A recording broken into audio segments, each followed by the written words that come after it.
आज मेरे प्रवचन का शीर्षक है मैं कभी भी नहीं डिगूंगी।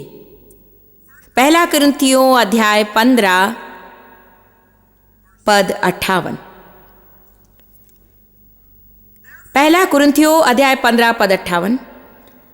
इसीलिए ही मेरे प्रिय भाइयों, विश्वास में दृढ़ और अटल रहो और प्रभु के काम में सदा आगे बढ़ते जाओ। हर काम में अपनी सामर्थ्य से ज्यादा काम करते जाओ, क्योंकि तुम ये जानते हो कि प्रभु में किया गया तुम्हारा परिश्रम व्यर्थ नहीं है या उद्देश्य रहित है या फिर बेकार है। सचमुच मुझे ये वचन बहुत भाता है। इस एक वचन से आप कई प्रवचन सुना सकते हैं। दृढ़ रहो, अटल रहो। हमारा मनोभाव यही होना चाहिए कि मैं कभी भी नहीं डिगूंगी। दृढ़ शब्द इस बात को दर्शाता है कि हार मानने या निर्णय बदलने का कारण अवश्य रहेगा। यदि आप कोई प्रतिज्ञा करते हैं तो उसका यह अर्थ नहीं कि आपको आपके फैसले से पीछे हटाने के लिए कोई दबाव या विरोध कभी नहीं रहेगा। क्या आपने महसूस किया कि शैतान कोशिश करता है कि आपको हार मानने को मजबूर करे? इस्राएलियों को प्रतिज्ञा किए गए देश में प्रवेश करने के लिए निर्जन प्रदेश से होकर गुजरना पड़ा। वे प्रतिज्ञा किए गए देश को पाना चाहते थे। वे मिस्र की गुलामी से छुटकारा पाना चाहते थे, परंतु वहां तक पहुंचने के लिए उन्हें निर्जन प्रदेश से होकर गुजरना था। बाइबल कहती है कि उस निर्जन प्रदेश से होकर उनका सफर केवल 11 दिनों को था और उनको 40 साल लग गए। इसके कई कारण हैं, परंतु उनमें से एक कारण यह था कि हर बार मुश्किलें आने पर वे जहां से आए थे वहीं लौट जाना चाहते थे। शैतान हम पर दबाव डालकर कोशिश करता है कि हमें अपनी प्रतिज्ञाओं से विमुख कर दे, चाहे वो सुबह प्रार्थना करने की प्रतिज्ञा हो, हफ्ते में एक बार बाइबल स्टडी करने की प्रतिज्ञा, चर्च में कोई विशेष सेवा करने की प्रतिज्ञा। संभवतः न जाने कितने लोगों ने आज आपके साथ इस कॉन्फ्रेंस में भाग लेने का फैसला किया और नहीं आ सके। चलिए हाथ उठाइए। देखा? जानते हैं क्यों? क्योंकि शैतान ने उन पर दबाव डाल रखा है। उसने उनके मन को बदलने के लिए कोई न कोई उपाय ढूंढ निकाला है, उनके विरुद्ध ऐसा तंत्र किया है जिसकी वजह से वे इतनी आसानी से अपनी प्रतिज्ञाओं को निभाने में कामयाब नहीं हो सकते। आपको ये समझ लेने की आदत पड़ चुकी है कि कठिन कार्यों को करने के लिए ही आपको अभिषेक मिलता है और सब कुछ आसान नहीं होता। हमारे समाज में ऐसा प्रतीत होता है कि हम ऐश और आराम की पूजा करते हैं और हमें उस पर जय पाना है। ऐसा वक्त अवश्य आएगा जब हमें दृढ़ रहना जरूरी होगा। ग्रीक भाषा में दृढ़ शब्द का अर्थ है अड़िग, सुरक्षित, लेकिन प्राथमिक तौर पर वो स्थिरता को दर्शाता है। दूसरे शब्दों में आपने अपने मन में ठान लिया कि आप कैसी जिंदगी जिएंगे और वो जिंदगी उससे बिल्कुल अलग रहेगी जो आप यीशु को उद्धारकर्ता स्वीकार करने से पूर्व जी रहे थे, क्योंकि यीशु आपकी जिंदगी से अवश्य निपटेगा। वो कभी भी उस रविवार के बक्से में बंद रहकर खुश नहीं रहेगा जिसमें आप उसे रखते थे। वो उस बक्से से आजाद होकर निपटना चाहता है आपके सोमवार, मंगलवार, बुधवार, गुरुवार, शुक्रवार और शनिवार से भी। आप समझ रहे हैं ना? वो आपके पहनावे, आपकी क्रियाएं, आपका खान पान, आपके धन, आपकी बातचीत, आपकी सोच सब में शामिल होना चाहता है। वो आपकी सारी योजनाओं में भाग लेना चाहता है। उसे ऐसे लोगों की तलाश नहीं जो कि रविवार के संत और सोमवार के पापी हों, या रविवार के वीर और सोमवार के कायर हों।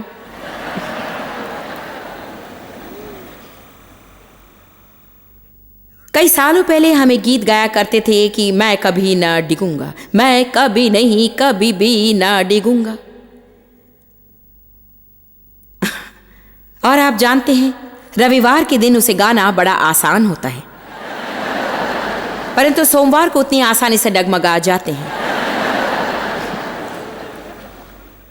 हमें उस गीत को अपने जीवन में समा लेना चाहिए। कल जब मैंने प्रार्थना की तो मेरी प्रार्थना थी कि लोग निर्णय लें। इस सम्मेलन के दौरान पहले से ही कितने लोगों ने निर्णय कर लिया है।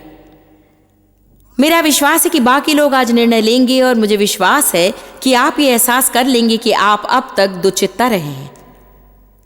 कुछ गुदे स्वभाव के और शायद दो राहों पर चलने वाले। और मैं मानती हूं कि आज आप में से कुछ लोग इस बात को मन में ठान लेंगे। मैं जानती हूं कि मेरा विश्वास क्या है, जानती हूं कि इस काम से बुलाई गई हूं, ये कि मैं कहां से आई हूं, परंतु ये भी जानती हूं कि मैं कहां जा रही हूं। और मैं बीच का रास्ता नहीं लूंगी। मेरा यही विश्वास है और मैं इस पर अड़िग हूं। और चाहे किसी को अच्छा लगे या मुझे कुछ भी त्याग करना पड़े या मुझे जिससे भी गुजरना पड़े, मुझे उसकी परवाह बिल्कुल नहीं। और मैं अपनी प्रतिज्ञाओं और अपने फैसलों से नहीं हटूंगी। मैं आपसे कहती हूं, इस पृथ्वी पर आप या तो किसी बात पर अड़िग रहिए या फिर आप सभी बातों में गिरते रहेंगे। मैं जानती हूं मेरा विश्वास क्या है, जानती हूं कि किस काम से प्रभु ने मुझे बुलाया है। लोगों को अच्छा लगे या ना लगे या मेरी आलोचना की जाए, मैं कभी भी ना डिगूंगी। जानती जब लोग धकेलेंगे मैं उनमें से किसी को जवाब नहीं दूंगी। आपको ये समझ लेना चाहिए कि जब इसका अंत होगा, और यह अवश्य होगा, आपको किसी के सवालों का जवाब नहीं देना होगा, परंतु केवल प्रभु ही आपसे आपके बारे में पूछेगा। हम में से हर एक व्यक्ति परमेश्वर को अपना अपना लेखा देगा। रोमियो 14:12। हम में से हर एक व्यक्ति परमेश्वर को अपना अपना लेखा अवश्य देगा। मैं बस यही सुनना चाहती हूं, धन्य है उत्तम सेवक, तू धन्य है। चलिए प्रभु की स्तुति कीजिए।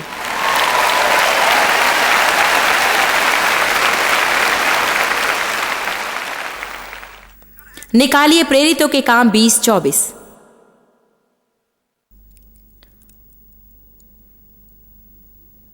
पौलुस कुछ जटिल बातों से होकर गुजरा है ना।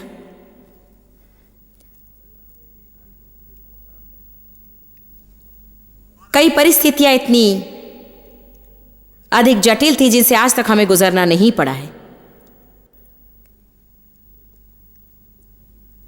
फिलिपियो 4 में जब पौलुस ने कहा प्रभु में सदा आनंदित रहो, मैं फिर कहता हूं आनंदित रहो, उसकी प्रशंसा के लिए जाना होगा किसे लिखते समय वो कहां था। वो जेल में था, परंतु वो आजकल के जेलों जैसा नहीं था। पौलुस को जिस जेल में रखा गया था, मुझे वहां जाने का मौका मिला। और अभी तो उसकी स्थिति उससे कुछ बेहतर है जो कि पौलुस के काल में थी, क्योंकि जब पौलुस उसमें खड़ा था शहर की नालियां उस ओर से बहती थी और गटर का पानी उसके घुटनों तक या उससे भी ऊपर भरा रहता था। बदबू और गंदगी, उसका आकार शायद, मैं नहीं जानती, वो ज्यादा बड़ा नहीं था, शायद यहां से यहां तक था और लगभग उतना ही गहरा। और वहां रहकर पौलुस ने लिखा प्रभु में सदा आनंदित रहो। और मैं फिर कहता हूं कि प्रभु में आनंदित रहो। क्या उसने भावुक होकर ऐसा लिखा होगा? मेरे ख्याल से पौलुस से घोषणा कर रहा था, पौलुस ऐसी बात कह रहा था जो केवल कलीसिया के लिए नहीं बल्कि वो खुद सुनना चाहता था। कभी कभी जब हम ऐसी कठिन परिस्थिति में होते हैं, हमें अपने आप को प्रोत्साहित करने के लिए जोर से बातें कहनी चाहिए ताकि हार न माने। इसलिए मैं शैतान को उल्टा जवाब देना तथा जोर से वचनों को कहने के बारे में बहुत कुछ कहती हूं। आपका मुंह एक अस्त्र है और उसका प्रयोग करें अपने आप के विरुद्ध नहीं, अपने भविष्य के विरुद्ध नहीं, बल्कि शैतान के विरुद्ध। अपने मुंह से प्रभु का वचन कहिए। जिसके पास मेरा वचन है वो मेरे वचन को सच्चाई से कहे, बाइबल कहती है। प्रकाशित वाक्य में यीशु को एक सफेद घोड़े पर बैठा हुआ तथा उसके मुख से एक तेज तलवार निकलते हुए चित्रित किया गया है। मेरे अनुसार इससे स्पष्ट होता है कि वो परमेश्वर का वचन कह रहा था। पौलुस ने कहा, वही पौलुस जिसके बारे में हम कह रहे हैं, जो जेल में था, गंदगी में। प्रेरित 20:24 में अंकित है, मैं अपने प्राण को कुछ नहीं समझता। न जाने आपको कैसा लगता है, परंतु मुझे तो लगता है वाह, ये कहने का मन करता है हाँ, मैं भी उसी की तरह रहना चाहती हूं। प्रेरित 20:24, परंतु मैं अपने प्राण को कुछ नहीं समझता कि मैं उसको प्रिय जानूं। देखिए, यदि हम अपने आप पर प्रेम रखें तो हम किसी भी बातों से होकर नहीं गुजरेंगे, क्योंकि हमारा ध्यान सदा हमारी चिंता, हमारे ऐश और आराम पर ही लगा रहेगा। मैं तो अपनी दौड़ को पूरा करना चाहता हूं आनंद से।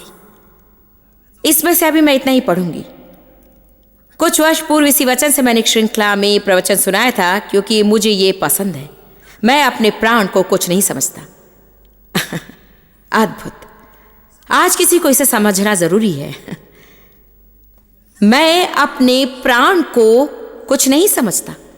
चाहे शैतान कुछ भी करे, कोई परवाह नहीं। चाहे लोग कुछ भी कहें, कोई बात नहीं। चाहे उसमें जितना भी वक्त लगे, परवाह नहीं। चाहे कुछ नजर ना आए, परवाह नहीं। चाहे कोई अनुभूति ना हो, कोई बात नहीं। मैं जानती हूं कि मेरा विश्वास क्या है। जानती हूं कि यीशु मेरे लिए मरा, कि प्रभु का वचन सच है, परमेश्वर की प्रतिज्ञाएं सच्ची हैं। मैं जानती हूं कि परमेश्वर कोई मनुष्य नहीं कि झूठ बोले। मैं जानती हूं कि वो मेरे लिए पलटा लेने वाला है। मैं जानती हूं कि यदि मैं ईमानदार बनी रहूं तो वो उसका फल अवश्य देगा। मैं पीछे नहीं हटूंगी। अभी मैं आपको अपने भीतरी निर्णयों में से कुछ प्रस्तुत कर रही हूं और अपने मन की बात खुलकर आपके साथ बांटने के द्वारा मैं आपको यह बतला रही हूं कि मैं जहां थी वहां से अभी मैं जहां हूं वहां तक कैसे पहुंची। हम यूं ही हर हफ्ते बैठे बैठे चमत्कार की प्रतीक्षा नहीं कर सकते। यही एक चमत्कार है कि आज हम यहां हैं। उद्धार एक चमत्कार है और कभी कभी बिना हमारे प्रयास के प्रभु बड़ी सफलता प्रदान कर देता है, परंतु मैं आपसे कहती हूं अधिकांश समय आपको उसे सहते हुए गुजरना पड़ता है।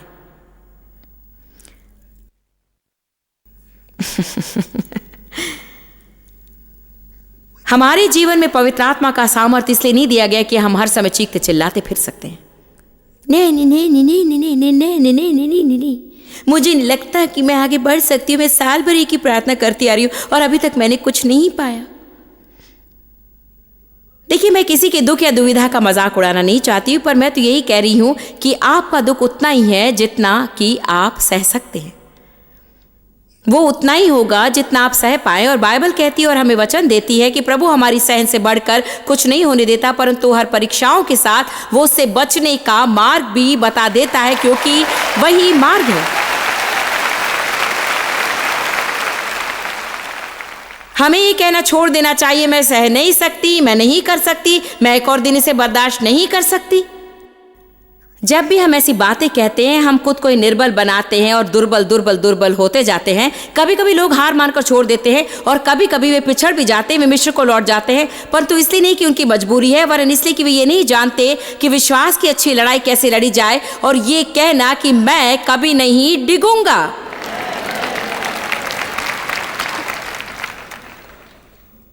यदि आप गरीबी से बाहर आने की कोशिश कर रहे हैं और आपने परमेश्वर के वचन में उसकी आशीषों के बारे में पढ़ा है और आप दशमांश देते हैं, अपना भाग अदा करते हैं, अपनी चीजों की देखभाल करते हैं और जितना हो सके उत्तम कार्य करते हैं, तो कभी शैतान को आपसे कहने का अवसर मत दीजिए कि आप कभी समृद्ध नहीं होंगे। कहिए, सुनो, एक दिन आएगा जब मैं शहर के किसी भी दुकान में जाकर मनचाही चीज खरीद सकूंगी और मुझे इस बात की जरूरत नहीं पड़ेगी कि रास्ते भर हिसाब करके ये जान लूं कि मेरे पास कितना पैसा है। मैं सदा सादा खाना नहीं खाऊंगी, मैं वो सब कुछ खा सकूंगी जिसे खाने को मेरा दिल ललचाएगा। मुझे हर बार डिस्काउंट वाली चीज़ों को खरीदने की मजबूरी नहीं रहेगी। मैं जहां चाहूं जाऊंगी और अच्छे अच्छे कपड़े पहनूंगी, क्योंकि मैं परमेश्वर की संतान हूं और वही राजाओं का राजा और प्रभुओं का प्रभु है।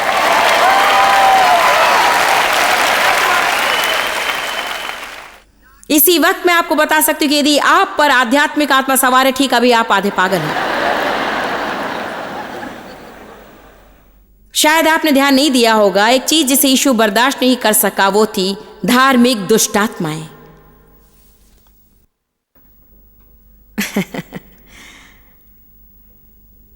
मेरे जीवन में मैं कभी उन लोगों को कभी नहीं समझ सकूंगी जो हमेशा लोगों से कहना चाहते हैं कि वे कुछ नहीं पा सकते। आप इसे परमेश्वर के वचन में नहीं पाएंगे। देखिए, हम वो सब पा सकते हैं जिसे हम संभाल सकते हैं। यदि आप धन्य ना हो तो दूसरों को धन्य कैसे करेंगे? जहां है वहीं से आरंभ करें, और यदि आप शुरुआत ही ना करें तो वहां तक नहीं पहुंच पाएंगे जहां आप जाना चाहते हैं। परंतु हार मत मानिए, शैतान को आपको बिठा देने का अवसर कभी मत दीजिए, रुकिए मत। शैतान को यह कहने का अवसर मत दीजिए कि आपकी नौकरी में पदोन्नति नहीं मिलेगी, यह कि आप जीवन भर अकेले ही रहेंगे। यह कभी मत कहिए कि आपका किसी से अच्छा संबंध नहीं रह सकता। उसकी बुरी बातों को मत सुनिए और कहिए, शैतान मैं कभी ना डिगूंगी, मैं एक जो कोई हूं और प्रभु का वचन, प्रभु की प्रतिज्ञा जो कोई चाहता है उसके लिए ही है।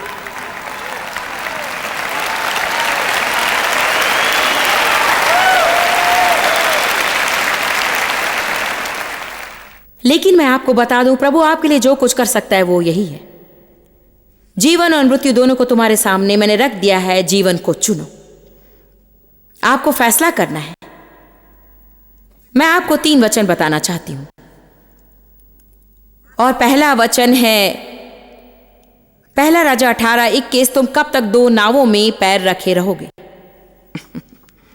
यदि प्रभु ईश्वर है तो उसका अनुसरण करो, यदि बल देवता ईश्वर है तो उसका अनुसरण करो। मैं यीशु मसीह के सुसमाचार के प्रति शर्मिंदा नहीं हूं। मुझे रेस्टोरेंट में सिर दर्द प्रार्थना करने की जरूरत नहीं है।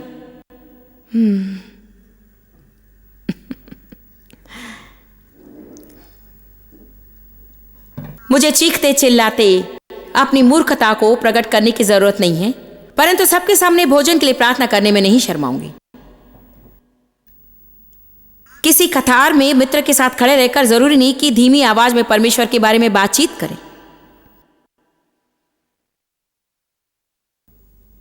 मैं 2 नावों में पैर नहीं रखूंगी। प्रकाशित वाक्य 3:15-17 कहा गया है, गुनगुने फैसलों से प्रभु नफरत करता है। अच्छा होता कि तुम ठंडे होते या गर्म, तुम गुनगुने हो, इसलिए मैं तुम्हें अपने मुंह से उगल दूंगा।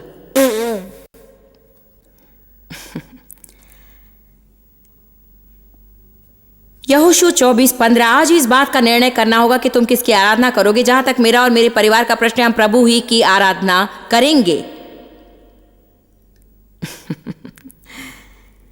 यदि आप मौलिक रूप से प्रभु की आराधना करने वाले हैं तो आप आध्यात्मिक रूप से भी प्रभु की आराधना कर सकते हैं। मैं बता सकती हूँ कि हफ्ते में 1 बार चर्च जाने से आप लोग अधिक नाराज नहीं होते हैं। यह सामाजिक तौर पर स्वीकार की जा चुकी है और शुभ माना जाता है। परंतु यदि आप उसे अपने जीवन में अपनाने लगते हैं, उसको क्रियान्वित करने लगते हैं, अपनी प्रतिज्ञाओं को पारिवारिक बैठकों में लागू करने लगते हैं, यदि अपने मित्रों के साथ अपनी प्रतिज्ञाओं को लागू करते हैं, तो आपको कीमत चुकानी होगी। यदि आप सचमुच कर्तव्यनिष्ठ, अर्पित, उग्र यीशु के संग चलने वाले मसीही हैं,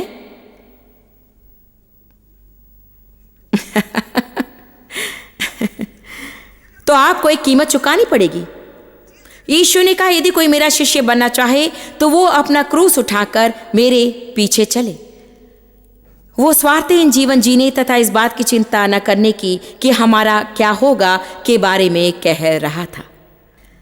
यदि आप अपने आराम और अपनी सुख सुविधाओं के बारे में चिंता करते रहेंगे तो आप प्रभु के संग उसकी राह पर नहीं चल सकेंगे। इसलिए पौलुस ने कहा, मैं अपने प्राण को कुछ नहीं समझता कि मैं उसको प्रिय जानूं। पौलुस को अपने जीवन की चिंता नहीं थी, क्योंकि वो जानता था कि वो कहां जा रहा था। उसने कहा, मसीह मेरा जीवन और मृत्यु मेरा लाभ है। आज संसार भर में ऐसे लोग हैं जो अपना जीवन त्याग रहे हैं, अर्थात अपना शारीरिक जीवन सुसमाचार फैलाने के लिए। एक देश में हमारे 2 व्यक्ति थे जिनका नाम मैं नहीं बताना चाहती। वे गुप्त रहकर हमारी पुस्तकों का अनुवाद करके जगह जगह पर उन्हें भेज रहे थे। वे न केवल हमारे लिए बल्कि कुछ और लोगों के लिए भी काम कर रहे थे। वे खतरे से परिचित थे। उन्होंने कहा, हम मसीह के लिए अपनी जान देने को तैयार हैं। मुझे ये कहने में खेद है कि 3 हफ्ते पहले उन दोनों का अपहरण किया गया और उन्हें ले जाकर सताया गया और यीशु मसीह के सुसमाचार की खातिर उनकी हत्या की गई। आजकल हमारे समाज में ऐसा हो रहा है। हमें अपने आप पर शर्मिंदगी महसूस होनी चाहिए, हम सभी को, मुझे भी, यदि हम जरा सी असुविधा सहन ना कर सके। याकूब 1:6-8 हमें चेतावनी देता है कि हमें दुचित्ता नहीं होना चाहिए, क्योंकि दुचित्ता मनुष्य जो कुछ प्रभु से मांगता है उसे पा नहीं सकता। आजकल यीशु मसीह की कलीसिया जिस भयानक खतरे का सामना करी वो है ऐशो आराम और सुख वैभव के लिए परीक्षा के समय समझौता। हव्वा को समझौता करने का प्रलोभन हुआ और उसने किया। उसके कारण हमें बहुत सी परेशानियां हुई हैं। वास्तव में मैं दोष आदम को दूंगी, क्योंकि आप जानते हैं कि वो घर का मुखिया था। उसे उसकी पत्नी को सही तरीके से समझाना था।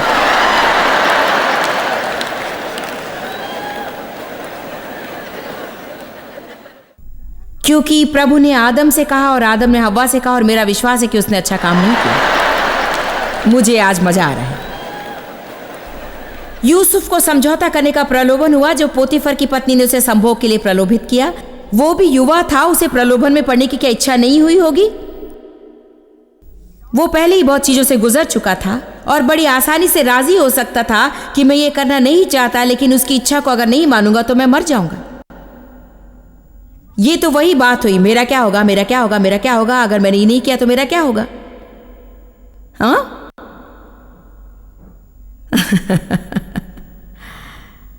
हाँ, आइए मुझसे नाराज हो लीजिए।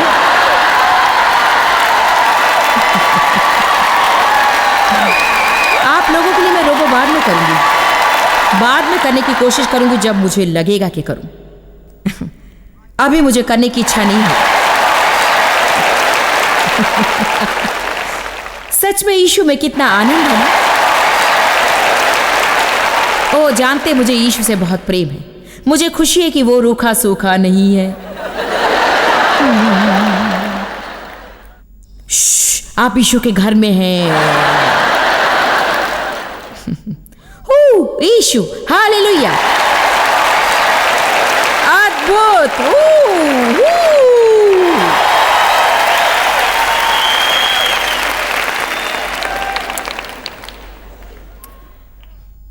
लेकिन यूसुफ ने समझौता नहीं किया।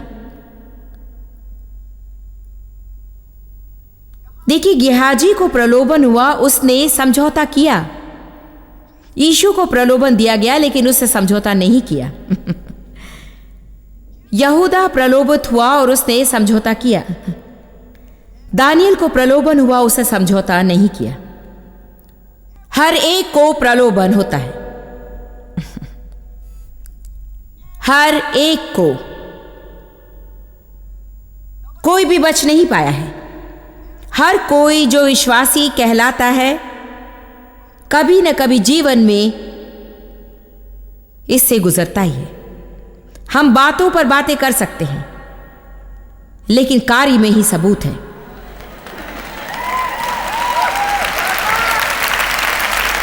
प्रभु को आपकी बातों में दिलचस्पी नहीं है। वो संपूर्ण हृदय से सेवा चाहता है। तुम अपने ईश्वर प्रभु को अपने संपूर्ण हृदय से, संपूर्ण आत्मा से, संपूर्ण मन से और शक्ति से प्रेम करोगे।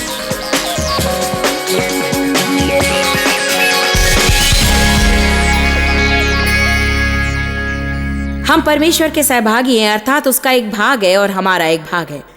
परंतु जब हम परमेश्वर के भाग को खुद करने की कोशिश करते हैं, तब जीवन जटिल होने लगता है। एक काम जो हमें नहीं करना है वो है सारी बातें जान लेना। यदि हमारी प्रार्थनाएं अनसुनी ना हो तो प्रभु पर भरोसा रखने से बढ़कर और कुछ भी नहीं करना पड़ता है। सारी जानकारी पाना हमारा काम नहीं, हमारा काम है प्रभु में विश्वास। अगर हम मानते कि प्रभु नियंत्रण में है तो चिंता छोड़ दे। चिंता करने का अर्थ है गलत सोच द्वारा अपने आप को हताश करना। मेरा विश्वास है कि आप प्रभु की बुद्धि द्वारा सामर्थ हैं और मेरा सोचना है कि आप बहुत ही योग्य हैं कि आप चिंता में ना पड़ें।